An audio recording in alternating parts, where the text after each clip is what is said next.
Hello,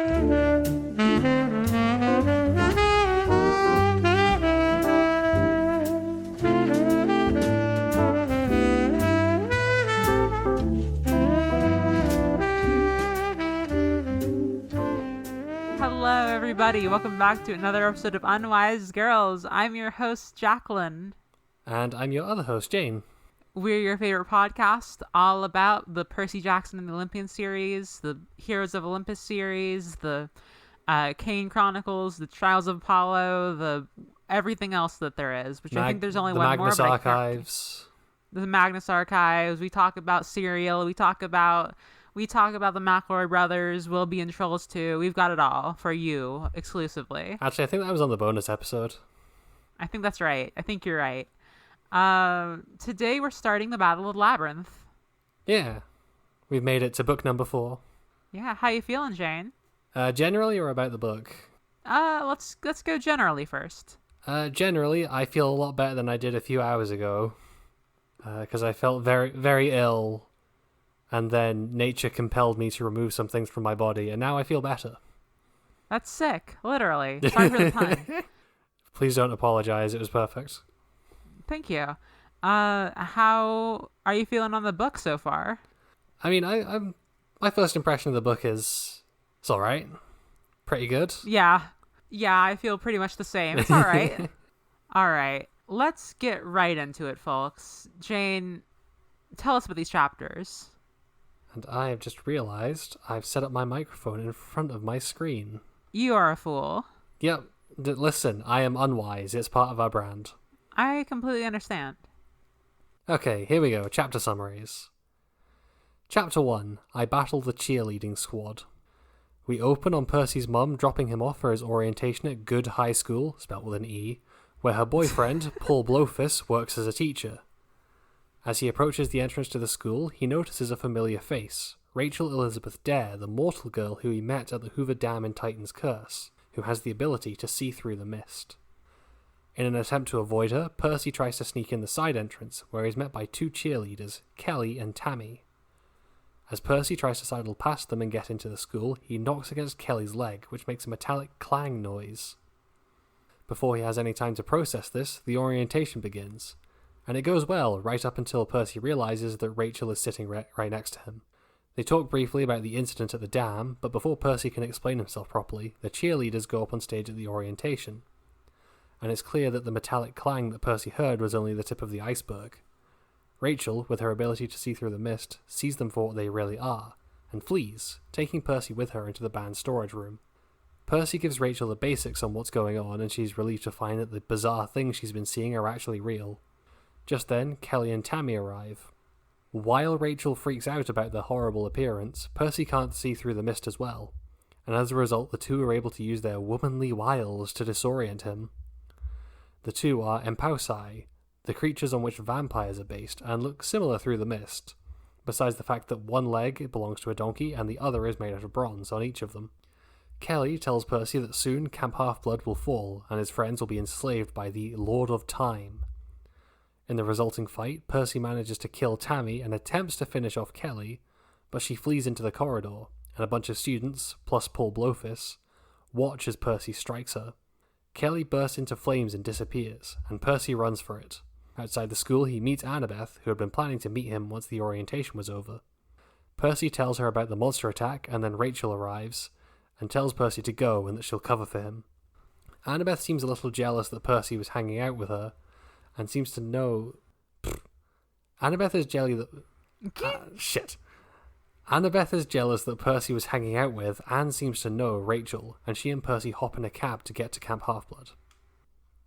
Chapter 2. I get a prank call from the underworld. Percy and Annabeth catch up on the taxi ride to camp. Annabeth says that Mount Tam is still crawling with monsters, but that Luke isn't there, and that she hasn't seen any sign of Nico since he disappeared. When they arrive, Annabeth runs off to find Clarice, telling Percy she'll meet him at the hearing.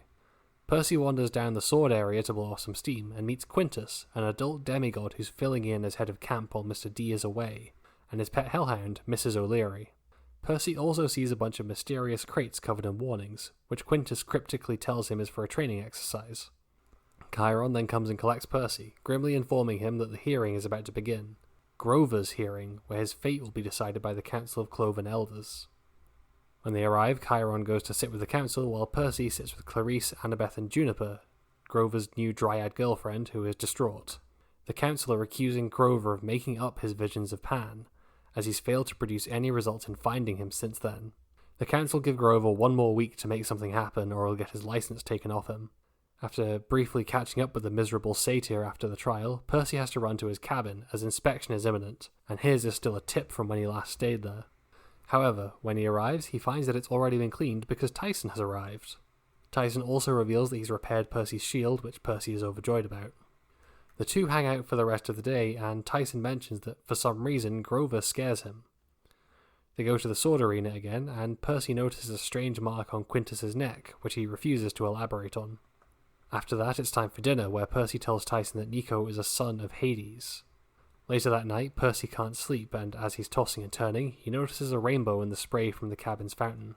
It turns out to be a collect call iris message, and it shows Percy the inside of Hades, where he sees Nico, now dirty and pale, talking to an unseen evil spirit. The spirit tells Nico that the way to return his sister to life is to trade a soul for a soul, and as the call ends, Percy suspects that Nico will end up coming for him, since it was Percy who let Bianca die to begin with. Chapter 3. We play tag with scorpions. At breakfast, some kids are worried about a dragon that was seen probing the edge of the camp's defences, as it might be a precursor to an attack from Luke. In the midst of all this, Percy, Annabeth and Grover talk about Grover's last chance to find Pan, going into the Labyrinth. Annabeth explains that the Labyrinth has expanded since its original Cretan iteration, and you can now get basically anywhere by travelling through it as long as you don't get lost or ripped apart by monsters. Clarice's secret mission from the last book was to scout the Labyrinth and retrieve Chris Rodriguez, a defector to Luke's side who was driven insane in the Labyrinth. What she learned was that Luke is exploring the Labyrinth, searching for a way to invade the camp. Annabeth also theorizes that Pan may be somewhere in the Labyrinth, which would explain why he's been almost impossible to find until now, and so Grover should go looking there, although Grover isn't enthusiastic about going underground for long stretches. Later that day, everyone gets suited up as if they're about to play Capture the Flag, but Quintus announces that instead they'll be pairing off to hunt monsters. These turn out to be the contents of the mysterious crates, a half-dozen giant scorpions, one of which has a pair of golden laurels. First team to kill the right scorpion and claim the laurels wins. Percy and Annabeth are paired off, and everyone moves into the woods to begin the hunt. Percy and Annabeth reminisce about searching for Nico in the woods, and Percy tells her about the weird IM he got and the evil-sounding spirit who was talking to Nico. The two are interrupted by a rustling, which they chase through the undergrowth until they arrive at Zeus's Fist, a large rock formation in the woods. After a brief encounter with Juniper, the two are surrounded by 3 of the scorpions. Knowing that they can't take on 3 at once, they crawl into a crack in the rocks and fall into a space far too large to be under the woods. It's pitch dark and the walls are smooth, worked stone. After stumbling around in the blackness for a few minutes, Annabeth finds a button on the wall, and when she presses it, a panel in the ceiling slides back, revealing stars and a ladder. Annabeth and Percy climb out and find that the entire camp has been looking for them. Clarice has already won the contest and asked them where they've been for the past few hours, despite them only being underground for a few minutes. Chiron sends everyone back to their cabins before rumours can start to spread, but Annabeth figures it out. There's a way into the Labyrinth in Camp Half-Blood, and Luke can avoid the magical borders if he finds it. So, what did you think of these 3 chapters? Okay, so these are the first 3 chapters of the book. We didn't do 4 this week because there was a lot of shit happening. Yeah. In like these chapters, this was kind of jam packed. They were fine. Yeah, I feel like the summaries kind of expose one of the problems with these chapters, which is it was just like you said, it was just thing after thing happening. It was like action heavy, but not a lot going on besides that. It's wide but not deep is how I would say it. I think one of the things that happens when you get into a long-running kids book series is that by book 4 or so, like we're at now, you're going to have a lot to explain to the kids who maybe haven't read it before, or it's been a couple of years since they've read it, etc., etc. Yeah, or even just maybe a kid's picking this one up for the first time. Yeah, for sure. And I think that having to do so much of that recap really kind of weighed down these chapters. Yeah, there's a lot of, like, just exposition dumps about stuff that we already know because we just read Titan's Curse. Yeah, and to be fair, I think that's completely fine. I also think that the way that it was done was interesting. Like, it was done in a very specific way, which was Percy was being whisked from event to event, being told things they didn't really understand, and, like, he was hearing about all sorts of things happening at camp and around him, and the way that the recap was basically handled was that it was done through the lens of Percy trying to contextualize things within his own history and experience. Yeah. So I think that's interesting, right? Because that provides, like, because that's probably one of the better ways to do that thing. Like, if you want to tell us, oh, Nico, we abandoned him last summer, and, like, we tried to find if you want to tell us about a plot point, a character, like, trying to figure out new things using the, like, former plot points isn't the worst way to do it, but it just makes everything feel kind of surface level. Yeah, I wonder if maybe, like, because I've seen this done in a few books that kind of get around this problem by including, like, an optional recap at the start. Really? Yeah, where it's just like 5 pages with an author's note that says, right, if you're, like, reading these one after the other, just skip this bit. It's just recapping everything that happened in the last book. I feel like I could see some, like, serious literary scholars being opposed to that or something like that, but that sounds like it'd be pretty useful. Yeah, I mean, I don't know. I spent a whole year listening to serious literary scholars talk about things, and I think they can all go fuck themselves, so... I feel pretty similarly. I do think that that's an option that could have been served. Maybe Rick just didn't think of it, you know what I mean? Yeah, I mean, most of what I've seen it in is, like, fairly recent books, so it might just be, like, something that just wasn't done until recently. For sure. And there is something to be said for, like, leaving that context to be figured out. But, I don't know. So I think that was part of the problem of these chapters. They also just weren't very exciting. Yeah, I mean, for all the action, there's, like, it's opening in media res action. There's very rarely, like, a lot of consequences to that stuff. Yeah. There was one thing that really excited me, though. Oh, okay. There were actually a few things that definitely excited me. One of those was our brand new video game character, fun dad, Quintus. Quintus is definitely interesting. I guess that's kind of, like, the nicest thing you can say about these chapters is, like, they are surface level and a lot of exposition, but they're setting up interesting threads, and Quintus is definitely one of those. Right, like, this is very much the first 3 chapters of the book, so it feels kind of like, well, of course they have to just be setting up a lot of stuff. Yeah. And to that extent, like, I think it succeeds. Like, I am interested in the Labyrinth, I'm interested in Quintus, I'm interested in whatever's going on with Cronus's army.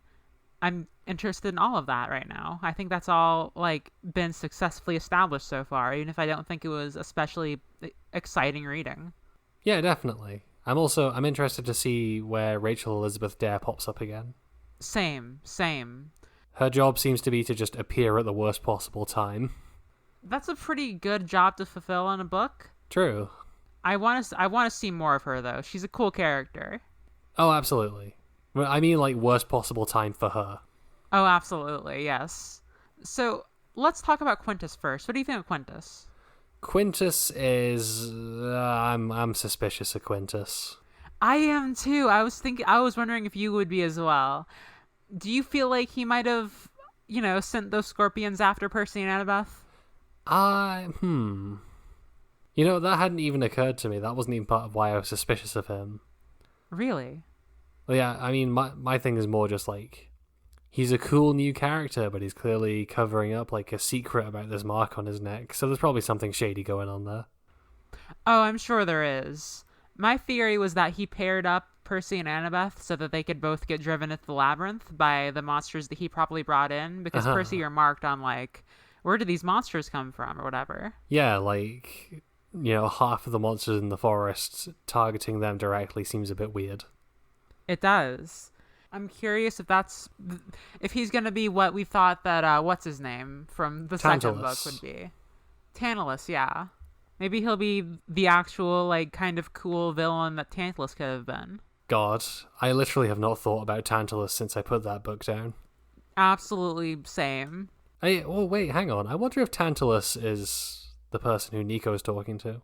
Oh, shit. That'd be really interesting, actually. I could see Tantalus being that kind of manipulating force. Yeah, definitely. I would really like that if that was the case. I mean, this speculation is also based on... I glanced at the chapter titles earlier while I was doing the summaries, and I noticed that chapter 5 is Nico buys Happy Meals for the dead. So maybe this is all Tantalus's long con to just get the BTS McDonald's meal. Ah, if I was in the fields of Asphodel, the fields of punishment, there are too many fields in the underworld.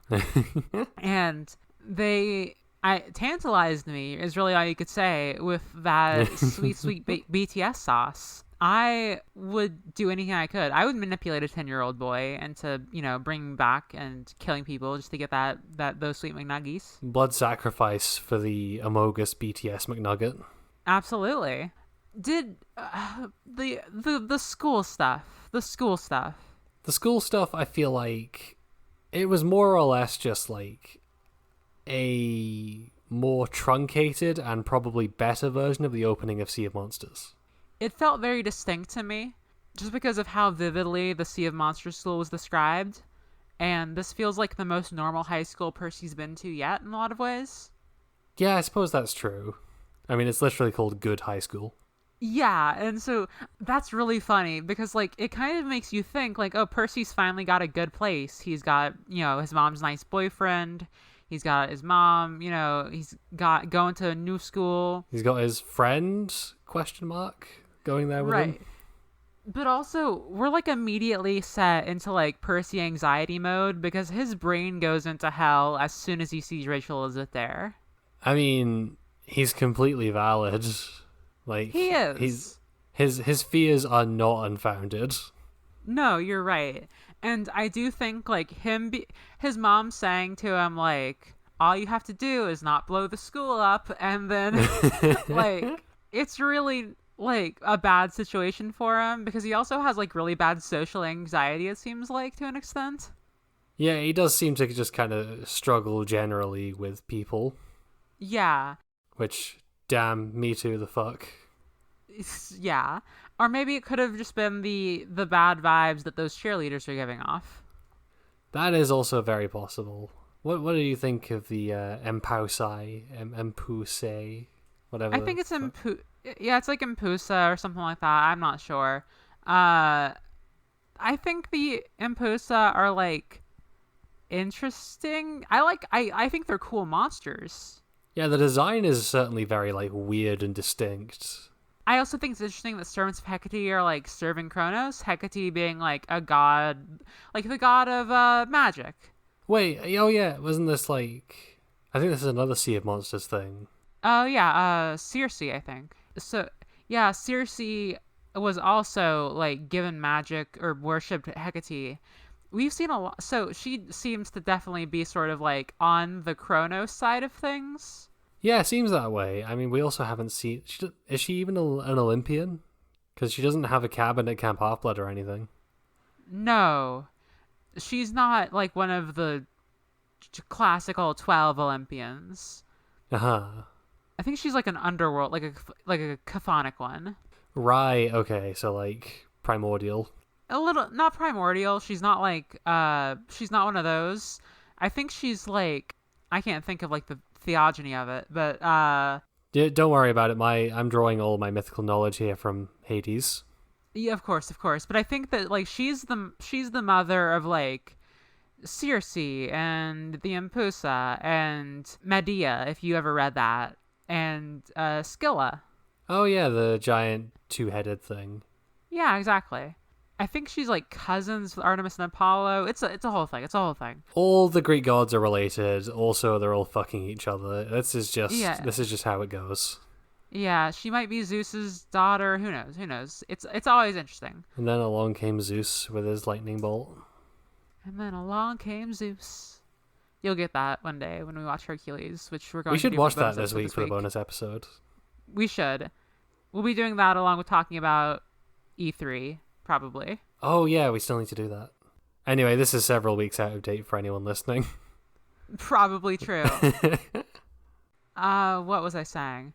She's also Hecate is also commonly like one of the triple goddesses people talk about when they kind of talk about like, oh, the maiden, mother, and crone or whatever.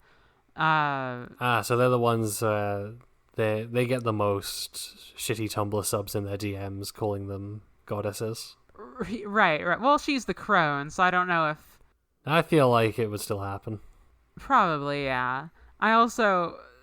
It'd be a total tangent, but like oftentimes like triple goddess archetype is very misapplied in a lot of ways. It truly does not matter. Are you calling out Legend of Zelda right now?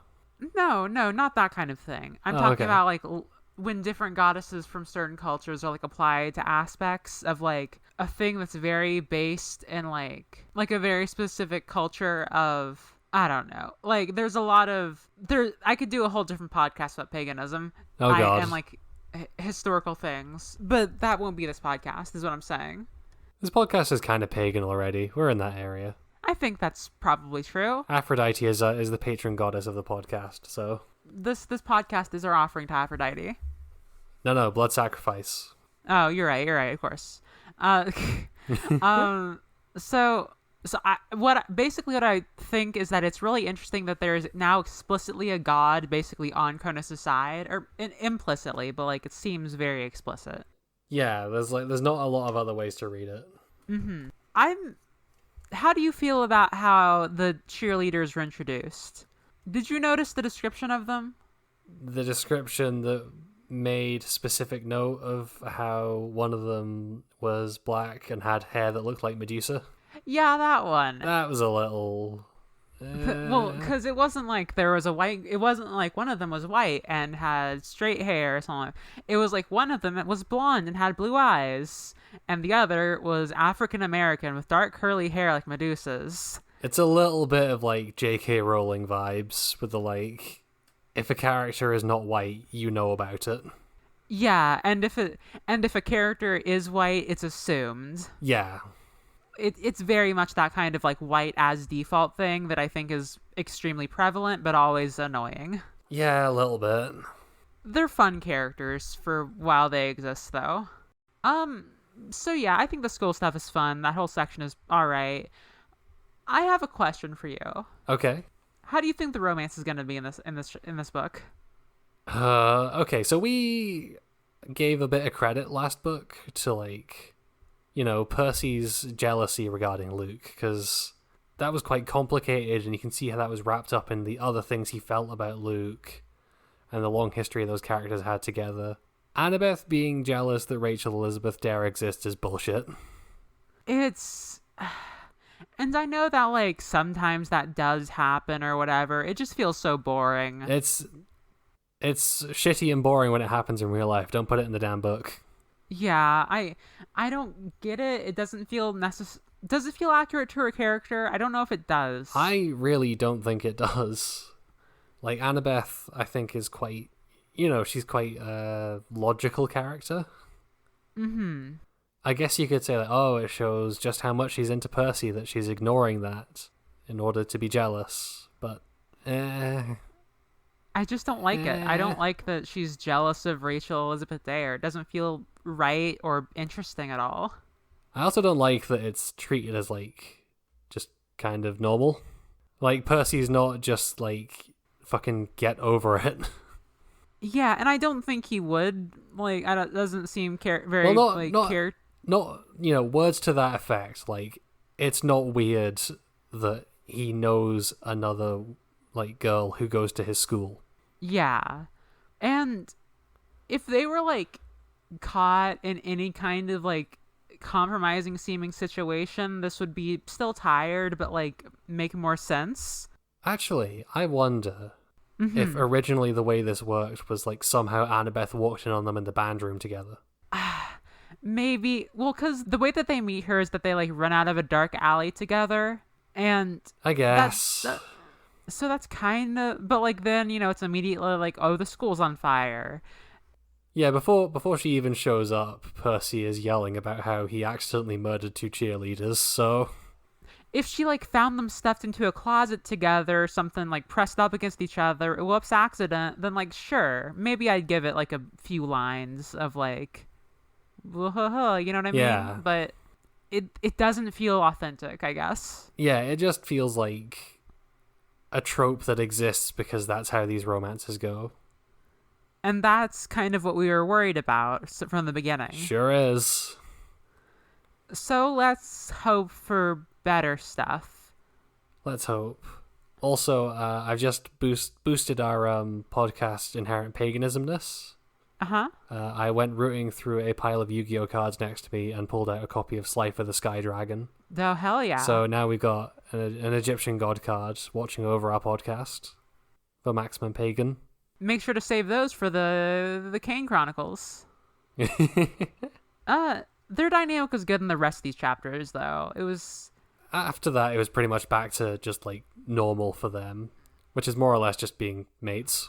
Right. And that's always nice to see. Yeah. Is Annabeth, like, loaded? Because... yeah, good point. There's a part where she just, like, gives a driver a roll of cash. I mean, her dad has enough money to, like, buy World War I era planes. Yeah, and, like, move across the country to San Francisco. And live in San Francisco. Yeah. She really must be rich. Percy, get in there. Yeah. It's an odd couple situation for sure. I know we keep going back around to him, but the introduction to Quintus is really good. Oh, definitely. And we also get the introduction of something that we really enjoyed in Lightning Thief and haven't really gotten since, which is Big Dog.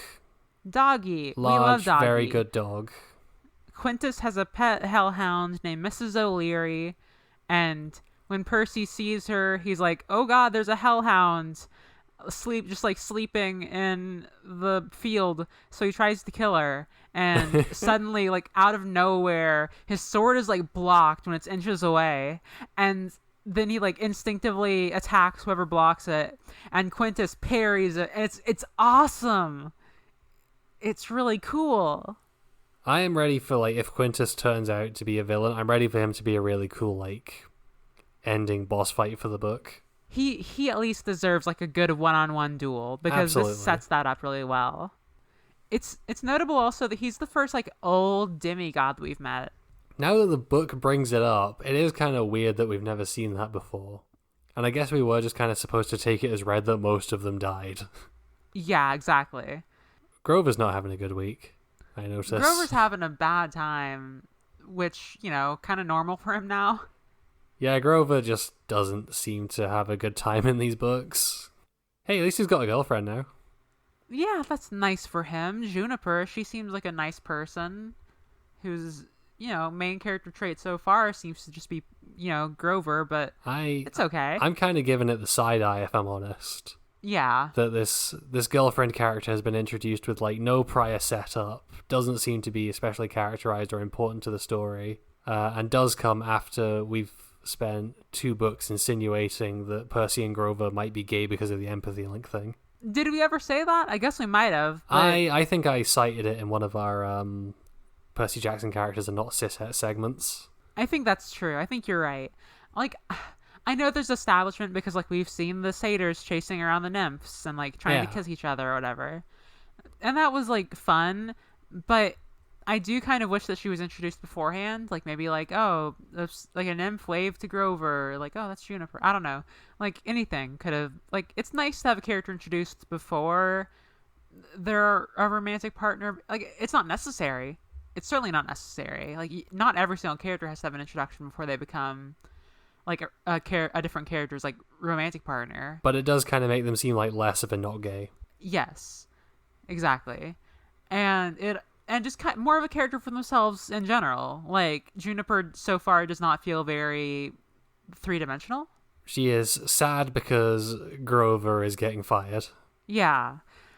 I do like that we were starting the story off with such a heavy emphasis on that stuff, though, because, like I said at the end of last book, if you're going to have it so that the cliffhanger is that Pan is back, then the next book needs to be heavily built around that. And I know you were doubting that to an extent. Yeah, I was a little bit cagey about it ending on that cliffhanger after the Nico thing, but this book's definitely justifying that.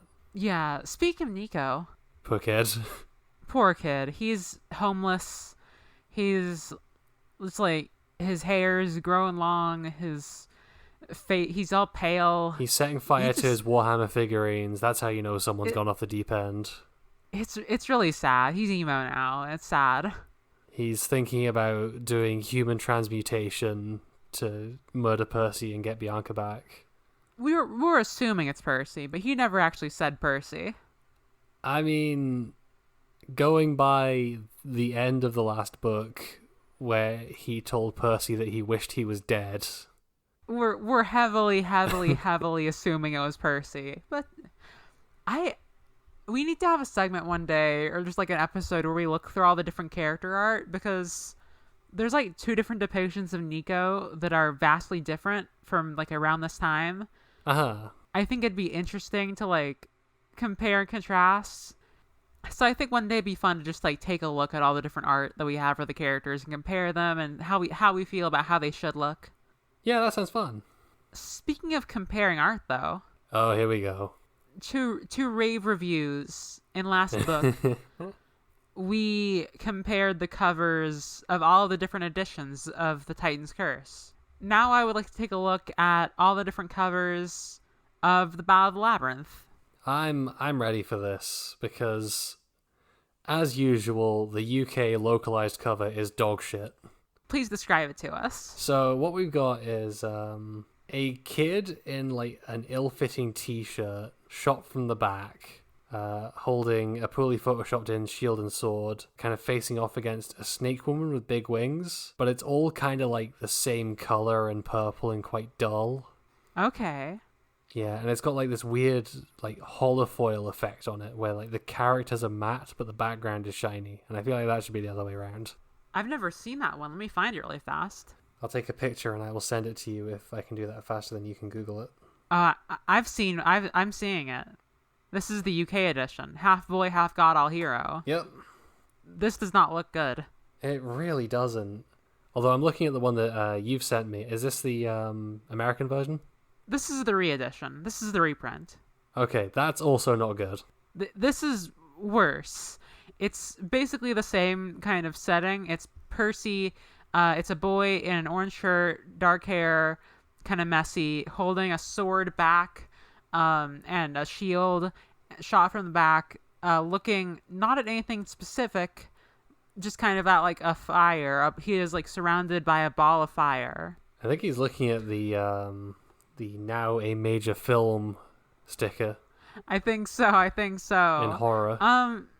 Let's take a look at the one that comes from the new cover, like the one that comes with the set. Is this the really nice one where like all the spines make a picture? That's right. Oh, this is very good. I adore this. So what we've got here is the Labyrinth, depicted as like a city that the kids are running on top, and they are framed very, very small, so like you can miss them if you don't see them immediately. Yeah, it took me like a couple of seconds to even pick them out. But the thing that immediately catches your eye is the giant Titan. I would have to assume it's a Titan. The giant flaming man. A man of molten lava wearing like a horrific like mask that is filled with flame. I think that's just like a helmet. Yes, a helmet is what I meant to say. Mm-hmm. Kind of like vaguely skull-shaped inside of it, like the flame is. Oh, yeah. Reaching a hand out for them. That's a very good cover. Yeah, he looks like he's about to smack them and flatten them. Yeah, I like that a lot. Yeah, but hey, why the fuck is this the only cover with the Labyrinth on it for the book The Battle of the Labyrinth? Good question. Well, let's look at the one that I had when I was a kid. Okay. I mean, the ones that you had when you were a kid have mostly been solid so far, right? They've been pretty solid. Yeah, I like the look of them a lot. Let's look at this one. Oh, that's pretty good. I like that. So it's kind of an altar with this kind of glowing liquid smoking off the top and pouring off the sides, with like a character shot from the back holding a sword and looking down over it. And then behind them we have what looks almost like a scale model of the labyrinth on the floor, and it's all red and moody, and it just looks really good. Yeah, I like this one a lot. And there is what kind of suggests like the Golden Gate Bridge vaguely. Yeah, you can see the Mount Tam, and then on the far side there's the Empire State Building. Right. Okay, we should talk. I don't know which. Maybe this one or the new edition one is probably my favorite. I'm not sure which. I think, I like the Big Molten Man. Same, but let's talk about the Labyrinth because it is the most intriguing thing in these chapters to me. Hell yeah, let's get into this. What did you find so interesting about it? I thought it was just like the way that it was depicted here was like a second skin under the United States and beyond. Yeah, it feels like a much more literal underworld than the actual underworld. Yeah, like the underworld is like a big cave that is very underground and far, far, far. But it's like above that and like growing, like constantly growing. Yeah, the growing thing is like that. I feel like really sets up how dangerous it is, because right away you get the implication that it's kind of shifting and almost has like a mind of its own. Especially because the first thing we see the labyrinth a little bit, because Annabeth and Percy fall into it. Yeah, and they almost get lost immediately without doing anything. Yeah, it's like it's pitch dark. There is no way to navigate, and Annabeth is immediately terrified. I really like it. Annabeth being like into it because of the architecture is fun. It's always nice to be reminded that, you know, she's got those architecture aspirations. And I think it's a clever, like, you know, setting for what is presumably going to be the adventure because of that. Yeah, I'm a little worried, I guess, about the idea that the entire book will be set in the labyrinth. Uh-huh. There'll probably be a lot more variety in there than it seems like at face value. But just on its face, like, a lot of the fun of these books is, like, exploring real-world locations and seeing how those kind of cross over with the mythology. And yeah. I feel like it might lose something a little if it's just them in the tunnels for a book. It's the type of series that makes you want to, like, map out where all the characters went and, like, go on a road trip through it. Yeah. And because of that, like, you're right. I do think it's, like, if it's all just in the labyrinth, they need to make it really interesting. They need to make a series of, like, diverse locations within the labyrinth. Mm-hmm. Which I hope that's how they do it for sure. I mean, there is also option B, which is just they have to pop out at various points to do stuff. But then I guess, like, the labyrinth isn't really the main thing. It's just how you get to the next location. Yeah, I don't think that'd be as good for, like, the threat of the labyrinth. Yeah. I feel like it would reduce its impact if you could just pop out. Yeah, just make it like a bus. Yeah. Well, I guess if they did like the doors from Monsters, Inc. True, yeah. I still have enough faith. Yeah, like I said at the end of the last book, my faith is restored. I'm willing to put a bit of trust in Rick on this one. These were like these were not rough chapters. I would not describe them as rough. Oh, they definitely were decent and kind of boring. But sometimes some decent boring chapters is what you want. I mean, there's also the other thing to remember, which is we're doing a few of these a week for a podcast. I imagine if you were a kid and you were reading this, you would just blast through those chapters, not even think about any of them, and you'd be straight into the meat of the story. Very true. Very true. The cover of Percy Jackson and the Battle of the Labyrinth in the UK edition informs me that the Greek gods are alive and kicking if I go to percyjackson.co.uk to see for myself. This website leads to a 404 dead link, so clearly the gods are no longer alive and kicking, so that's a shame. That's so sad. We got spoiled for the end of the series. Where Kronos wins. So the British no longer believe in the gods, and for that, they are doomed. Hey, to be fair, our website just got shut down. The American PercyJackson.com got turned into a weird fucking gambling shell company, so... Hey, if it ain't broke... If it ain't broke, don't fix it. Is that even still up? I need to check now. Because that website fascinates me. I look at it like every week. It's important. Let's get to some just like flash by lightning rounds. Okay.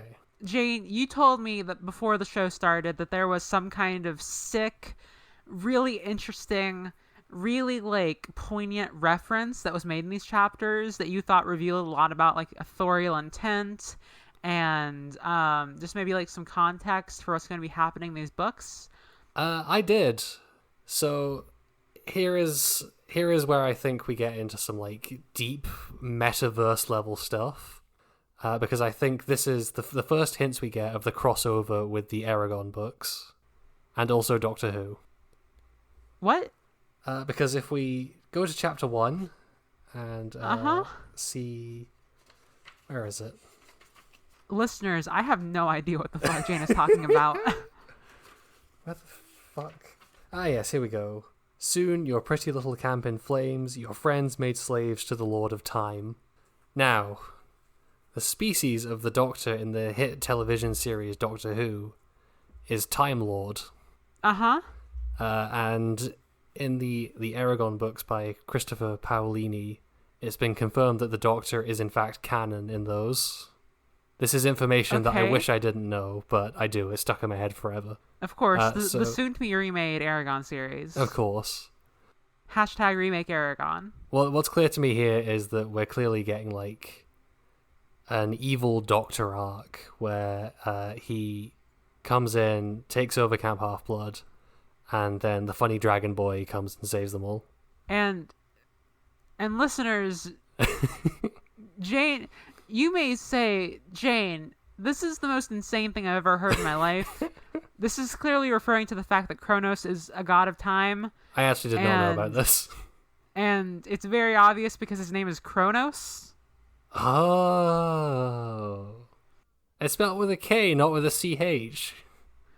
But if you said that to Jane, she would look at you and say, you are simply a fool and you do not understand. Okay, so I was referring to the message you sent me where you were like, haha, Rick made a funny Battlestar Galactica reference. And... Oh, this was... okay, this actually is something that I thought was a real reference to a thing.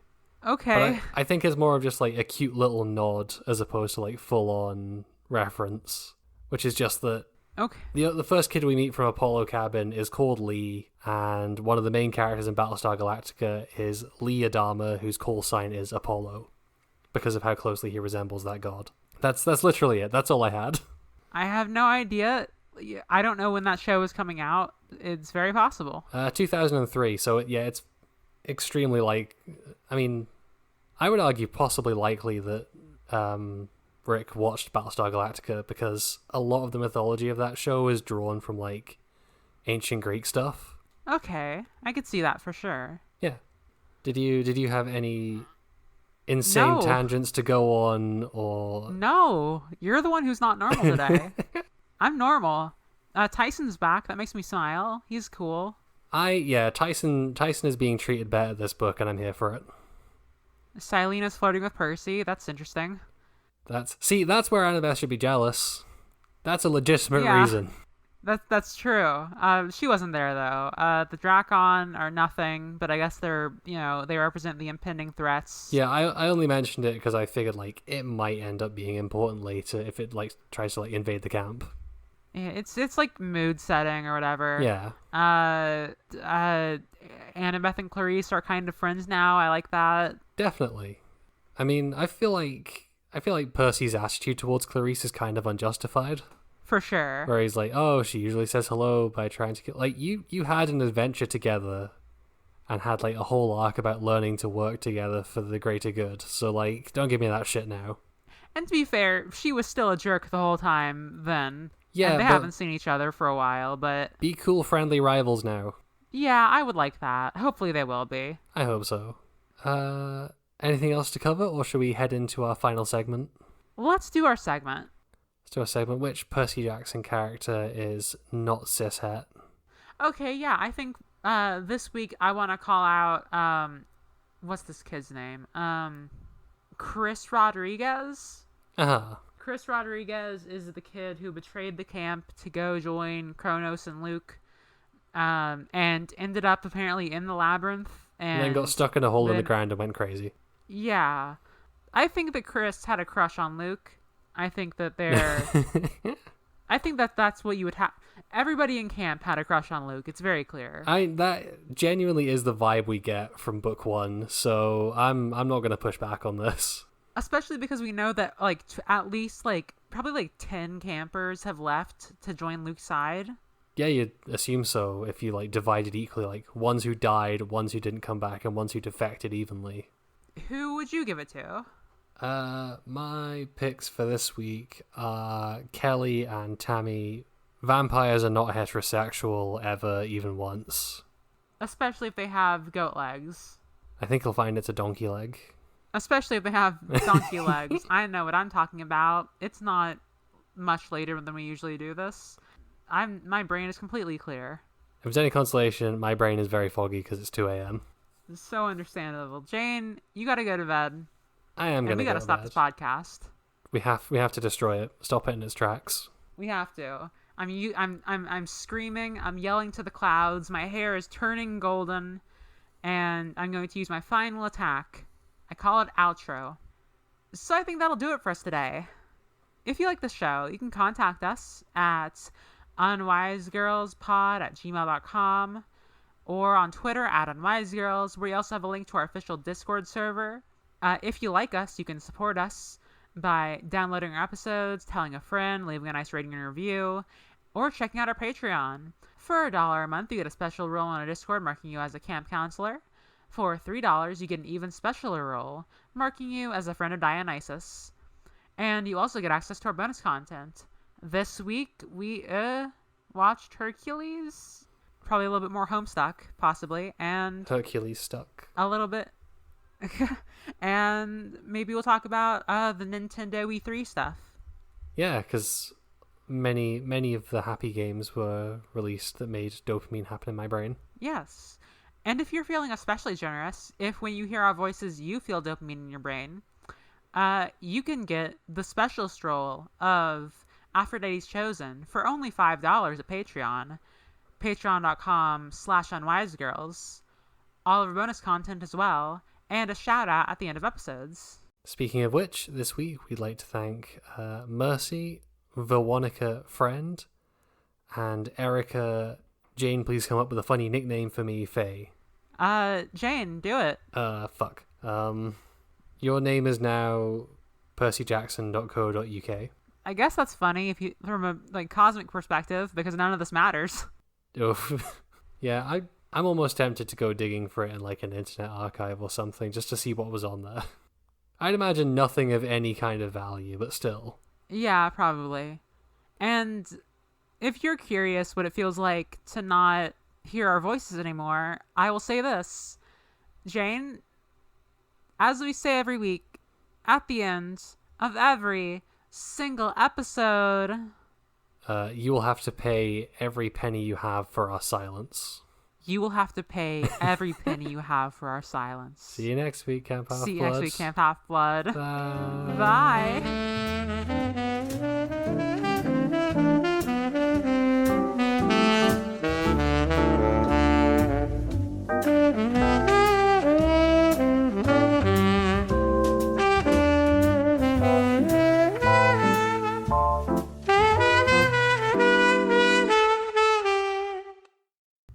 You will have to pay every penny you have for our silence.